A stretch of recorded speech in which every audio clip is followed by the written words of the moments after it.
나의 생각, 나의 경험이 아닌 주님의 말씀, 예수님을 믿는 자가 되시기를 우리 주 예수 그리스도의 이름으로 축복합니다.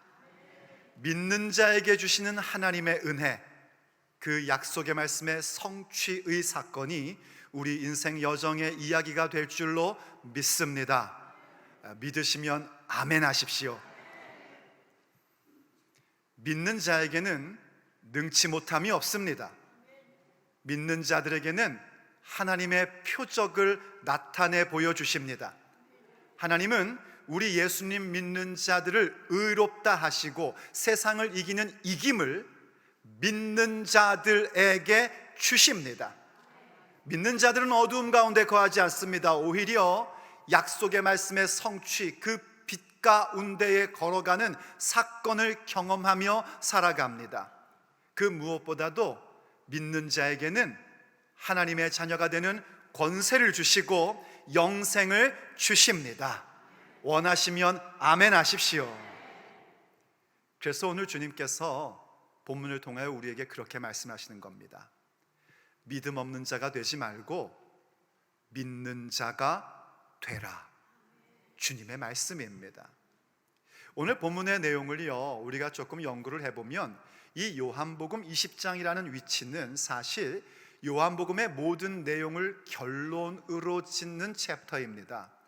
그 뒤에 21장이 있지만 그 21장은 사명자들에게 주시는 에필로그 같은 말씀이고요, 요한복음의 목적, 바로 예수님께서 그리스도시고 하나님의 아들이시다라는 그 내용에 대한 결론적인 얘기는 20장에서 얘기가 다 끝납니다.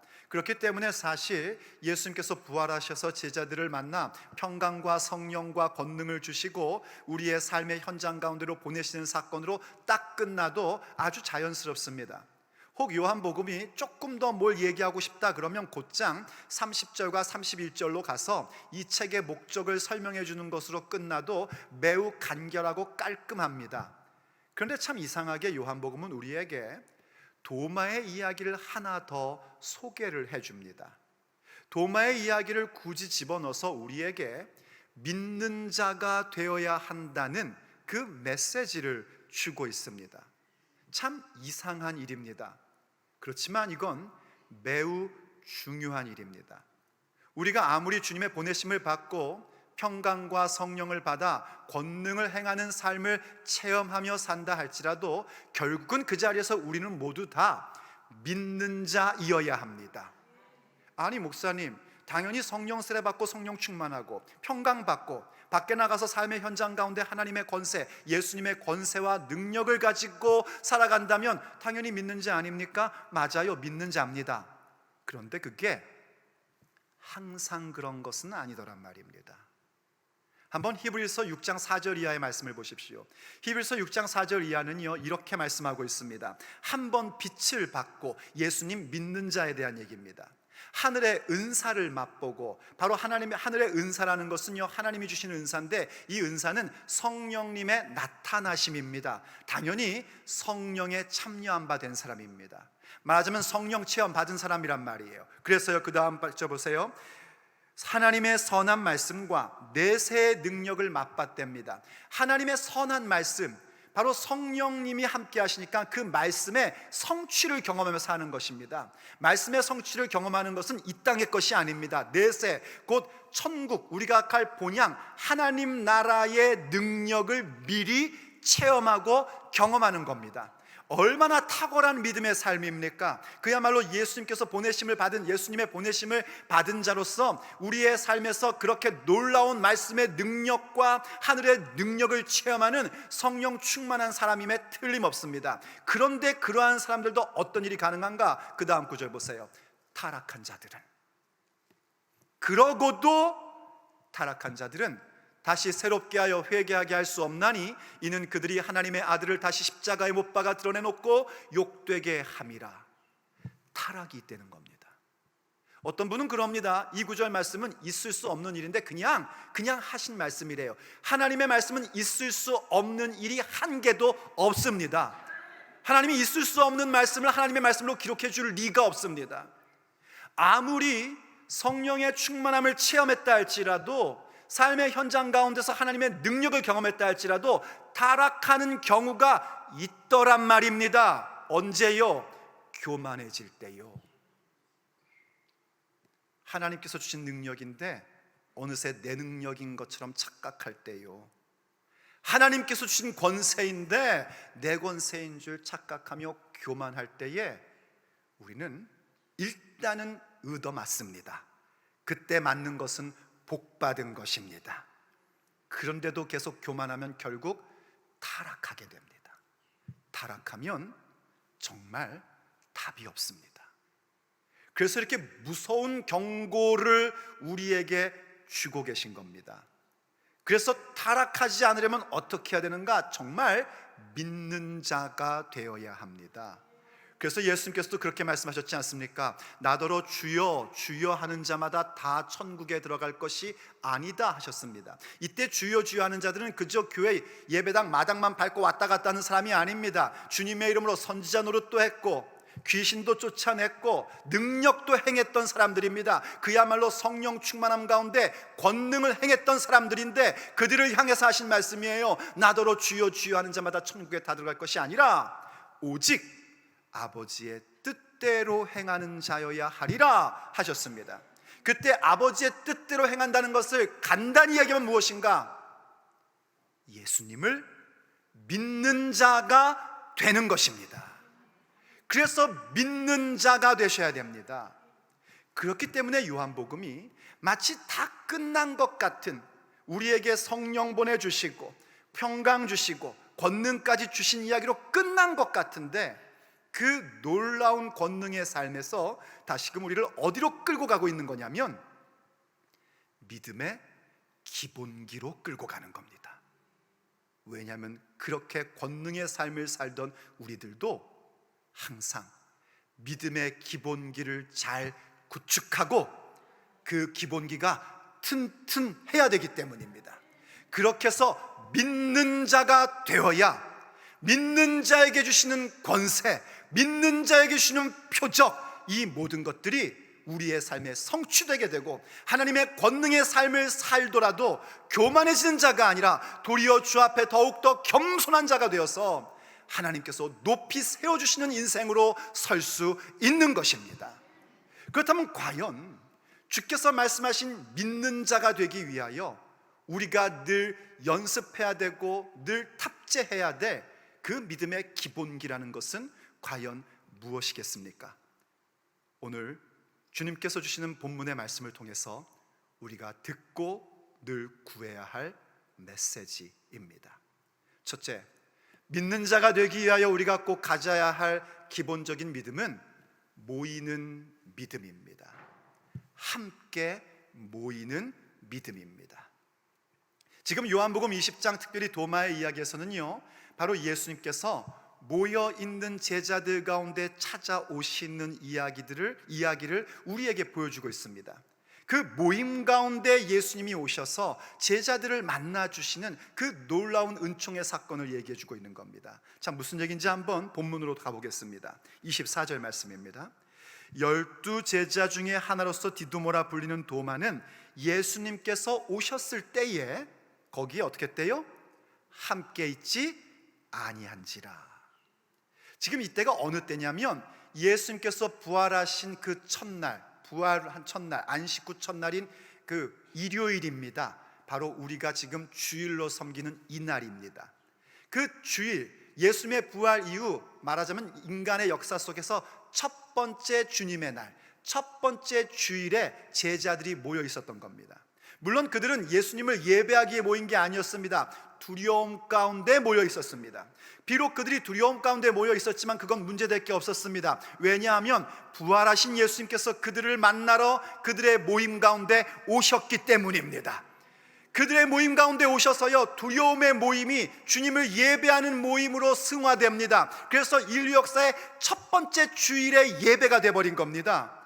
그 첫 번째 주일의 예배 속에서 주님은요, 제자들을 이제 세상 가운데 파송하시고 그들에게 평강과 성령을 부어주시고 권세와 능력을 주셨습니다.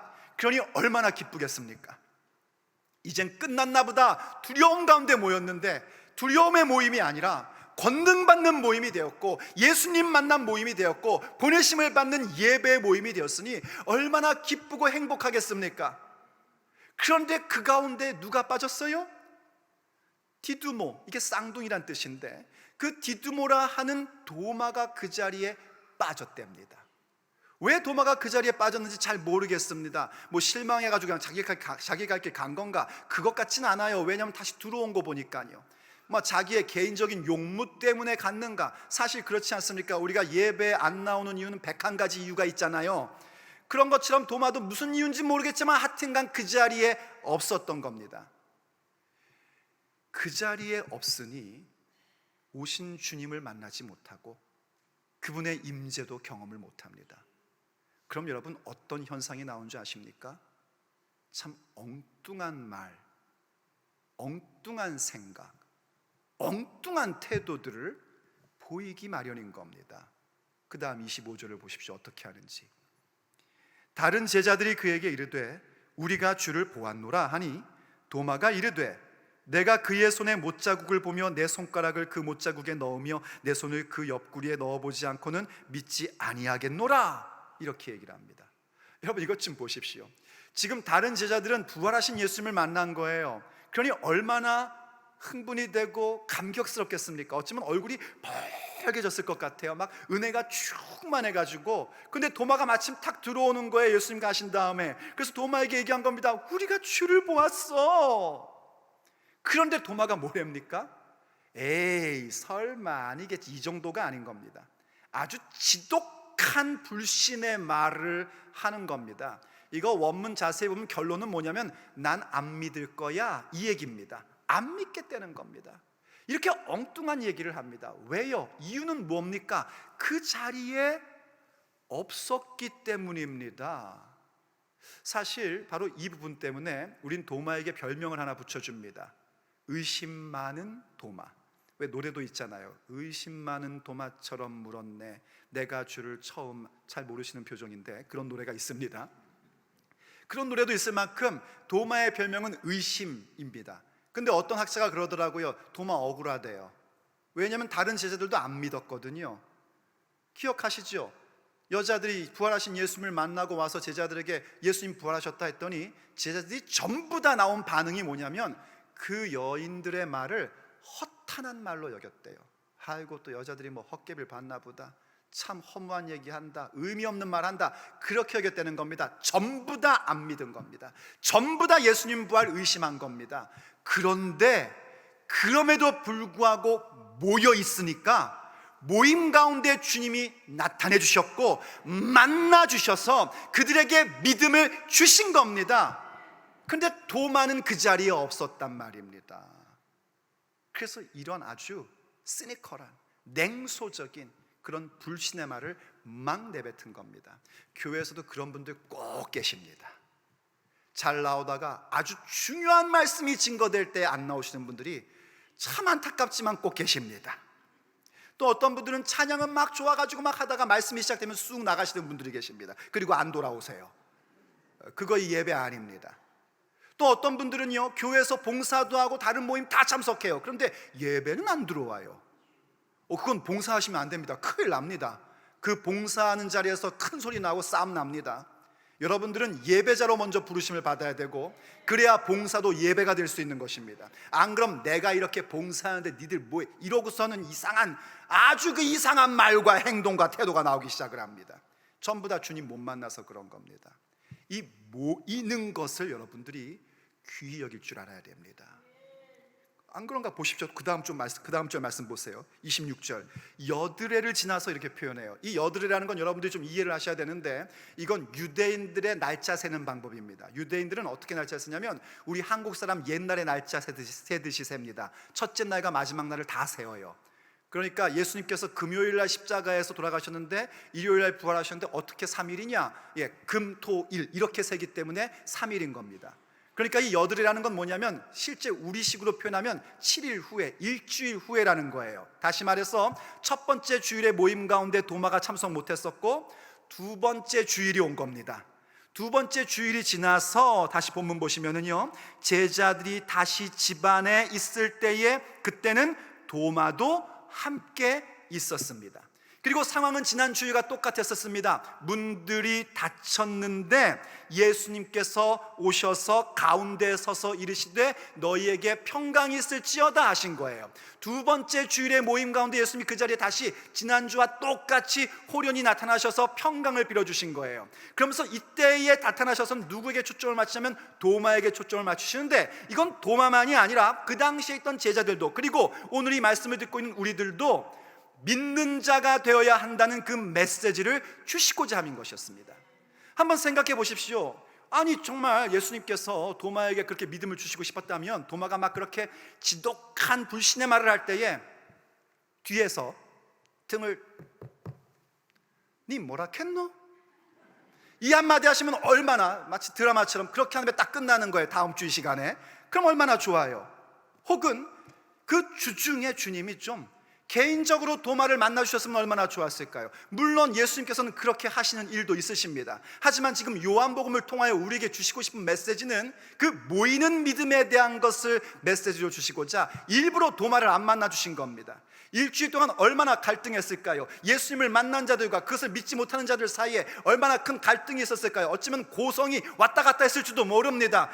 예수님 만난 자들은 예수님 부활하셨다니까, 도마는 계속해서 아니 글쎄 나는 안 보고는 안 믿겠다니까, 왜 네 신앙을 나한테 강조하는 거야? 이러면서 아마 싸웠을지도 모릅니다. 성경엔 안 나옵니다. 그냥 제 상상에서요. 그랬을지도 모릅니다. 그런데 구태여 기다리셨다가 두 번째 주일에 주님이 도마를 만나주십니다. 그만큼 모이는 믿음은 우리의 믿음의 기본기 중에 기본이란 말입니다. 그런데 지금 한국 교회뿐만이 아니라 전 세계 교회의 문제가 뭐냐면 코비드-19 이후에 이 모이는 예배에 대하여 굉장히 점점 더 약화되고 있다는 겁니다. 우리가 그때 긴급한 상황 때문에 이른바 온라인 서비스를 만들었고, 그 긴급한 상황에서도 어떻게든지 하나님 앞에 예배 드리려고 그렇게 마련한 것이 마치 이게 모이는 예배를 대처한 양, 사실은 다른 데는 다 다니시면서 여길 보면 안 되죠. 그죠? 그러면서 예배당은 못 오시겠다는 겁니다. 그러나 여러분, 온라인 예배는요 대체이지 진짜 예배가 아닙니다. 물론 병들어 누워 계신 분들, 정말 이 예배, 이 자리에 오는 게 너무나 갈증이 나고 갈망하고 있는데 정말 어쩔 수 없는 상황에서 오지 못하여 그나마 온라인 예배라도 숨통을 튀시려는 분에게는 우리가 얼마든지 은혜를 구할 수가 있습니다. 그런데 그런 게 아닌데 그저 교회 나오기 싫고 누구 보기 싫고 이래서 모이는 예배를 안 나오신다면 여러분들은 점점 교만한 자가 될 겁니다. 그건 타락으로 가는 길입니다. 그래서 성경 히브리서 10장 25절이 우리에게 이렇게 권면하고 있는 겁니다. 모이기를 패하는 어떤 사람들의 습관과 같이 하지 말고 오직 권하여 그날 우리 예수님 다시 오시는 날, 예수님의 재림이 가까움을 볼수록 더욱 모이기에 힘써라 하고 말씀해 줍니다. 여러분이 집에 가서 그 밑에 쭉 읽어 나가다 보면은요, 거기에 어떤 부분이 또 나오냐면 담대함에 대한 메시지와 인내함에 대한 메시지가 같이 나옵니다. 이제 여러분 세월이 가면 갈수록 우리가 이렇게 주님께서 따로 구별해 주신 이 장소 가운데 모이는 예배는 점점 어려워질 겁니다. 그 예배에 나오기 위해서는 여러분에게 많은 담대함이 요구될 겁니다. 그리고 예배당에 나오는 분들도요, 정말 하나님께서 언제 내게 응답 주실지에 대한 인내함이 항상 요구됩니다. 그때 나오셔야 됩니다. 주께서 나타나셔 우리에게 성령 주신다 할 때 그때 여러분이 이 자리 가운데 있으셔야 됩니다. 그게 인내함이 있는 자들에게 나타나는 거란 말이에요. 그래서 여러분은 항상 모이는 믿음을 가지셔야 됩니다. 모인다는 것, 주님이 정하신 자리와 시간 가운데 온다는 것은 겸손함의 표현입니다. 하나님은 겸손한 자에게 은혜를 주시고 겸손한 자를 만나 주십니다. 바로 우리가 그렇게 모이는 믿음을 가지고 모이는 장소 가운데 올 때에 주님은 우리를 기꺼이 개인적으로 인격적으로 만나 주십니다. 그리고 그때 그분을 만나면 우리는 그분 앞에 우리의 마음 깊은 곳서부터 주님을 향한 신앙의 고백이 나올 수밖에 없는 겁니다. 그렇기 때문에 두 번째, 우리가 꼭 믿는 자가 되기 위하여 가져야 될 믿음의 기본기는 무엇인가? 고백하는 믿음입니다. 주님 앞에 개인적으로, 인격적으로 예수님이 누구신지에 대한 그 신앙 고백을 드리는 믿음이 우리의 믿음의 기본기입니다. 이 부분을 늘 여러분들이 잘 갖추고 있으셔야 됩니다. 다시 본문으로 돌아가 보십시오. 27절입니다. 도마에게 이르시되, 예수님께서 하시는 말씀이죠. 내 손가락을 이리 내밀어 내 손을 보고 내 손을 내밀어 내 옆구리에 넣어보라. 그리하여 믿음 없는 자가 되지 말고 믿는 자가 되라 하십니다. 지금 예수님께서요, 도마가 한 이야기 그대로 말씀하시며 해보라고 하시고, 그리고 그렇게까지 해설해도 믿음 없는 자 아니라 믿는 자가 되라고 하십니다. 여러분, 도마가 얼마나 깜짝 놀랐을까요? 일단은 부활하신 예수님이 눈앞에 나타났으니, 믿지 않았는데 나타나셨으니 깜짝 놀랐겠지만, 또 하나 놀란 건 뭘까요? 자기가 했던 그 지독한 불신의 말, 예수님이 다 듣고 계셨네요. 여러분 기억하십시오. 오늘 내가 무슨 말을 하든지 주님이 다 듣고 계십니다. 여러분이 감사와 찬양과 영광의 말을 해도 주님이 듣고 계시고, 불평과 원망과 불신의 말을 해도 주님이 다 듣고 계십니다. 도마가 얼마나 깜짝 놀랐겠습니까? 자기가 한 워딩 그대로 예수님이 그렇게 해설해도 믿음 없는 자가 되지 말고 믿는 자가 되라. 도마가요, 예수님 손 옆구리 만지지를 못합니다.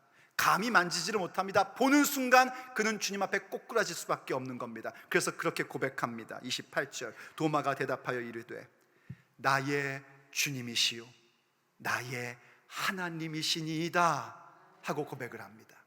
도마가 믿음 없는 사람이었을까요? 아니요.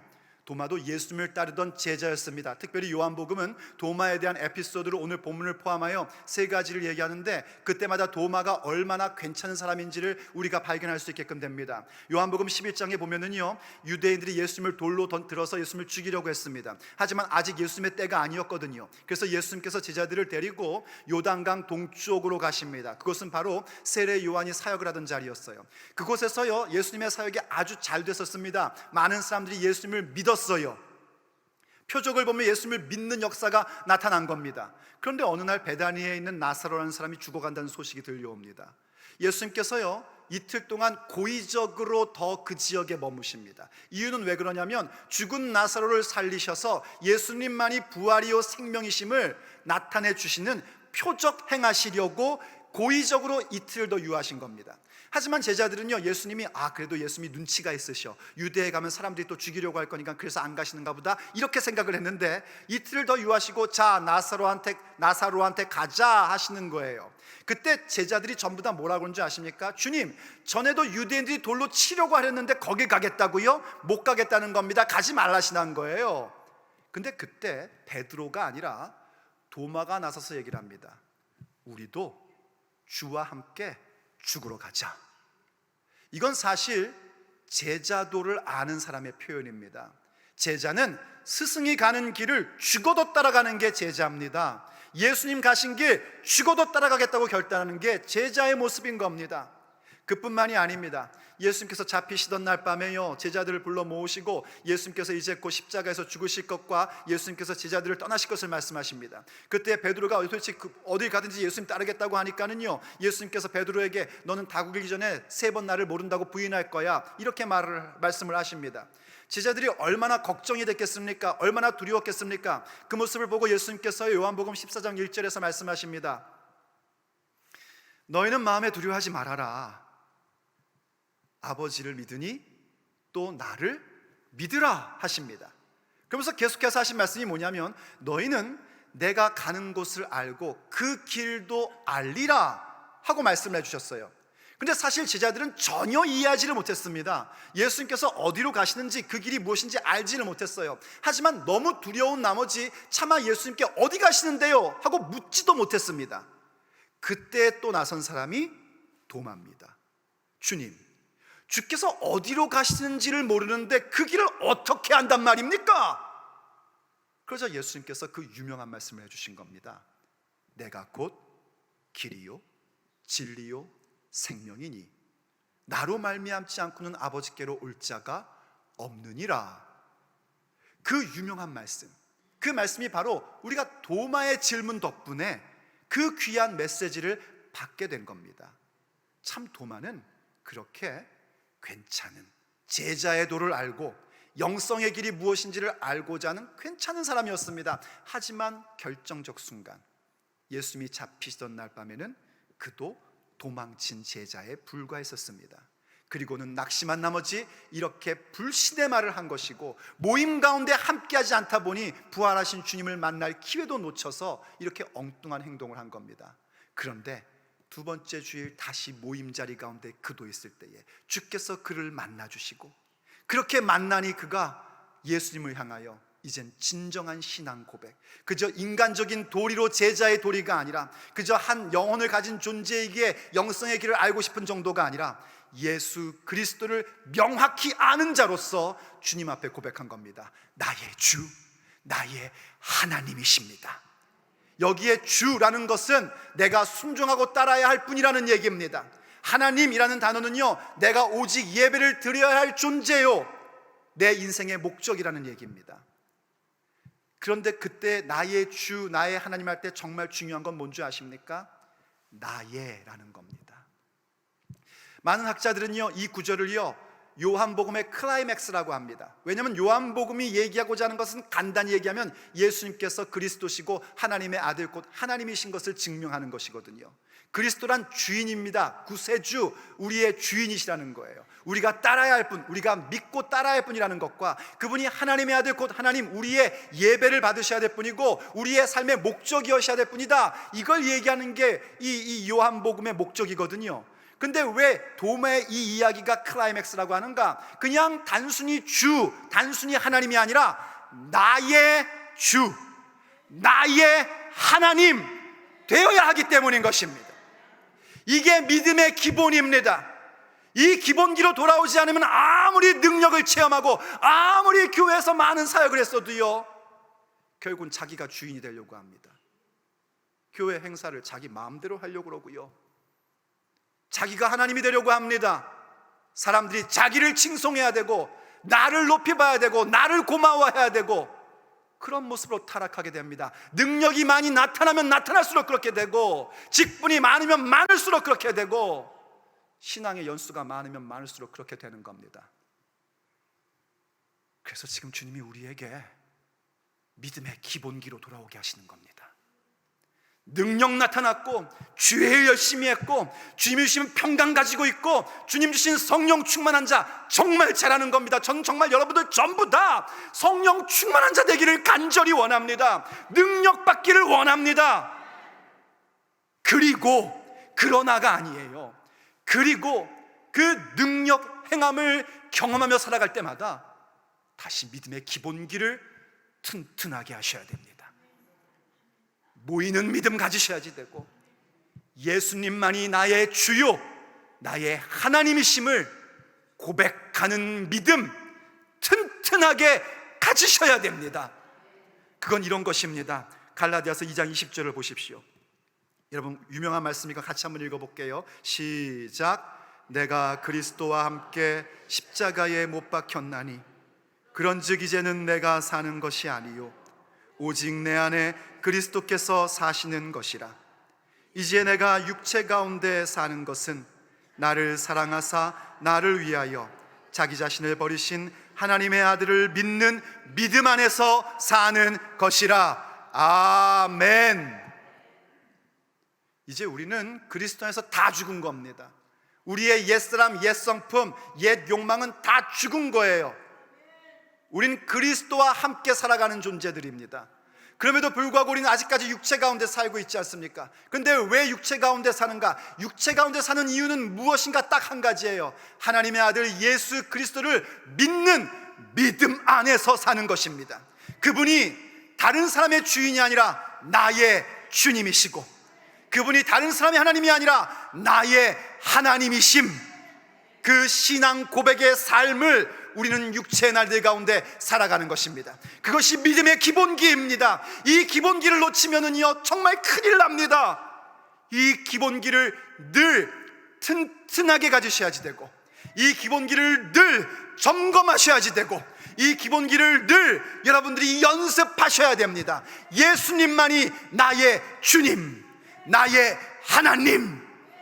이 고백적인 믿음, 고백하는 믿음이 우리 가운데 탑재돼야 됩니다. 그때 우리에게 주께서 무엇을 주시는가? 아주 복된 믿음을 주십니다.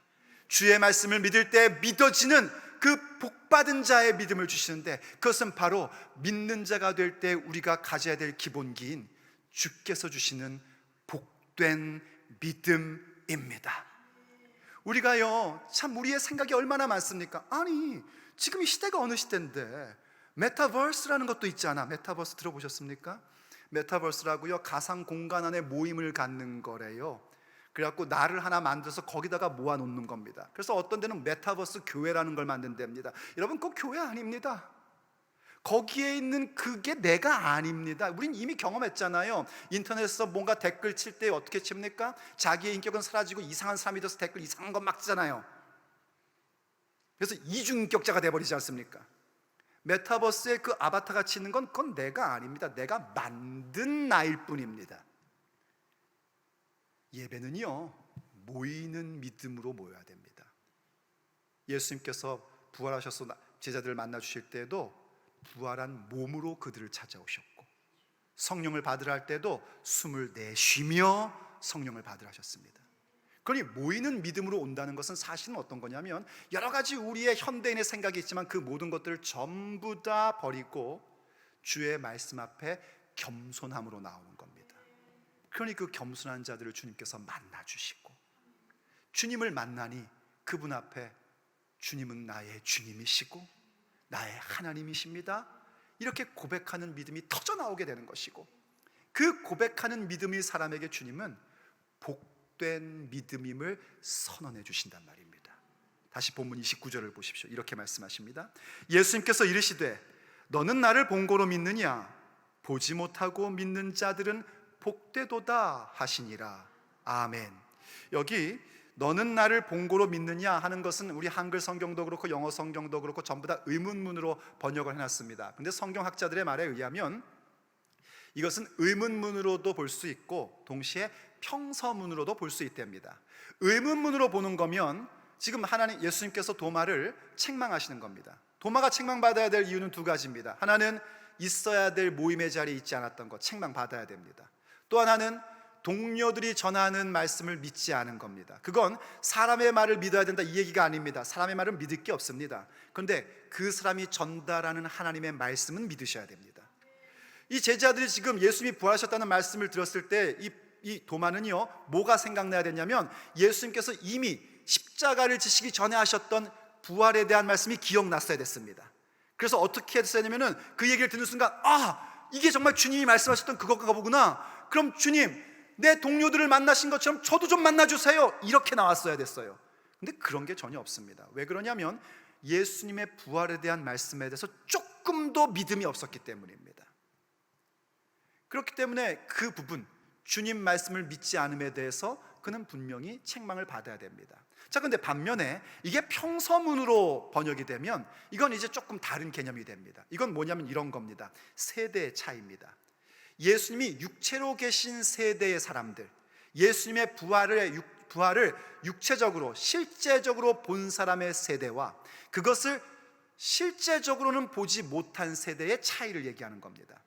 여러분, 사실 인류 역사 가운데 예수님을 육체적으로 만난 것은 바로 예수님이 육체 가운데 계셨던 그 세대의 사람들밖에 없습니다. 부활하신 예수님을 육체적으로 본 것도 그 세대 사람밖에 없습니다. 목사님, 저는 예수님 봤는데요. 영적으로 보셨겠죠. 육체적으로는 아무도 그 위에 볼 수가 없습니다. 예수님을 육체적으로 볼 수 있는 날은 언제인가? 주님 다시 오시는 그날입니다. 그때 주님께서 부활체의 모습으로 오실 때 우리도 부활의 몸을 가지고 주님을 만나게 될 거고, 그때 육체적으로 볼 겁니다.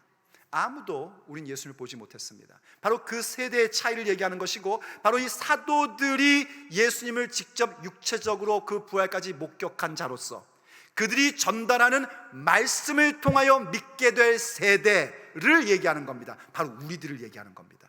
근데 그들을 가리켜 예수님이 뭐라고 하시는가? 그들이 복되도다 하셔요. 우리 생각에는 예수님 직접 보고, 예수님 병자 고쳐주시는 것도 보고, 막 예수님 부활하신 것도 보고, 막 승천하신 것도 보고, 이런 걸 전부 다 보는 세대가 더 복된 것 같아요. 우리 생각엔 그렇습니다. 그런데 예수님은 뭐라고 그러시는가? 그들을 향하여 복되도다 하지 않으시고 이렇게 우리처럼 보지 않고 믿는 자들이 복되도다 하십니다. 여러분, 아무리 우리의 느낌상 나는 복받은 것 같지 않다 할지라도요, 예수님께서 네가 복되도다 그럼 복된 줄로 믿으십시오. 예수님이 복되다 그러면 그게 복된 겁니다. 아무리 내 생각에 이게 복된 것 같은데 해도 그건 복된 거 아닙니다. 예수님이 이게 복되단다 하시면 그게 복된 일입니다. 보지 않고 믿는 자가 복된 자들이요 복된 세대입니다. 왜 그런지 명확한 이유는 알 수 없지만 짐작되는 건 있습니다. 베드로전서 1장 8절에 보면 이런 말씀이 있어요. 예수님을 너희가 보지 못하였으나 사랑하는도다. 아멘입니까? 우리가 정상은 아닙니다. 보지 못하면 사랑할 수가 없습니다. 여러분, 누구를 소개받아가지고 그 사람과 결혼을 하고 싶어요. 그런데 보지도 않고 사랑에 빠지면 그게 정상입니까? 말도 안 되는 일이지 않습니까? 그런데 그 불가능한 일이 우리에게 가능으로 임해버렸습니다. 이건 어떻게 이루어진 거냐면 성령께서 우리 곁에 계시기 때문에 이루어진 일입니다. 성령께서 우리로 하여금 말씀을 듣게 하시고 듣는 순간 믿게 하셔서 예수님을 보지 못했는데도 그분에게 사랑에 폭 빠져버리는 이런 불가능한 일이 우리에게 이루어진 겁니다. 꿈만 같은 사실, 이 믿을 수 없는 꿈만 같은 사실이 우리에게 이루어져 있는 것입니다. 또 계속해서 보세요. 이제도 보지 못하나, 여전히 우리는 보지 못합니다. 이제도 보지 못하나 믿고 말할 수 없는 영광스러운 즐거움으로 기뻐하니입니다. 여러분, 이 말은요 미래가 아닙니다. 우리는 아직 예수님 보지 못했어요. 그래서 예수님의 그 영광스러운 즐거움이 무엇인지 우린 사실은 명확히 알지를 못합니다. 그런데 그 말할 수 없는 영광의 즐거움이 우리에게 기쁨으로 있대요. 아니, 이게 어떻게 가능한 일이란 말입니다. 성령님으로 가능한 일인 것입니다. 성령님이 내 안에 내주하시니 우리는 상상할 수도 없는 그 영광스러운 즐거움이 내 뱃속에서부터 기쁨으로 넘치기 시작하는 것입니다. 이게 바로 예수님이 승천하신 후에 보내신 거기 때문에 예수님께서 그렇게 말씀하신 거예요. 나를 보지 않고 믿는 자는 복되도다 하신 겁니다. 그럼 그것은 뭡니까? 그것은 바로 이겁니다. 믿음의 결국, 곧 영혼의 구원받음입니다. 우리의 영혼 구원받음이 그렇게 이루어진 거란 말이에요. 그래서 보지 않고 믿는 우리 세대가 복된 세대입니다. 어떻게요? 말씀을 들음으로입니다. 그래서 복된 믿음은 다른 것이 아니라 말씀을 들음으로 믿어지는 은혜, 그게 바로 복된 믿음입니다. 이 믿음이 여러분의 믿음의 기본기란 말입니다. 여러분, 성령 받으셨죠? 평강 받으셨죠? 주님의 권세와 능력을 체험하며 사시죠? 참 잘하시는 겁니다. 그리고 이제 그 능력을 체험하며 살아갈 때 우리는 그 자리자리마다 내가 믿는 자임을 확인해야 됩니다.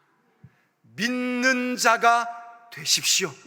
겸손히 모이는 믿음을 구축하시고 고백하는 믿음을 여러분들이 늘 점검하며 사십시오. 예수님만이 나의 주님, 나의 하나님이심을 늘 고백하세요. 주께서 복된 믿음을 주십니다. 말씀을 들을 때마다 믿어지는 역사를 주십니다. 그래서 믿는 자에게 나타나는 모든 표적이 여러분의 손을 통하여 나타나게 해주시고, 믿는 자에게 능치 못함 없음을 여러분의 삶의 현장 가운데서 나타내 보여주십니다. 믿는 자가 되십시오.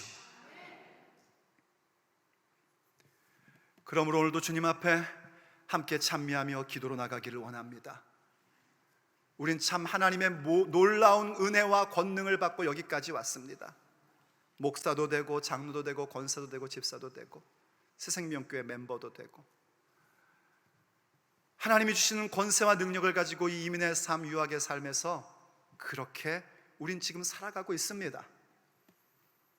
그런데 그것이 어느새 나의 업적이 되고 나의 공로가 되고, 그래서 내가 주인이 되고 내가 하나님이 되려는 그런 어마무시한 교만함에 빠질 때가 얼마나 자주 있습니까?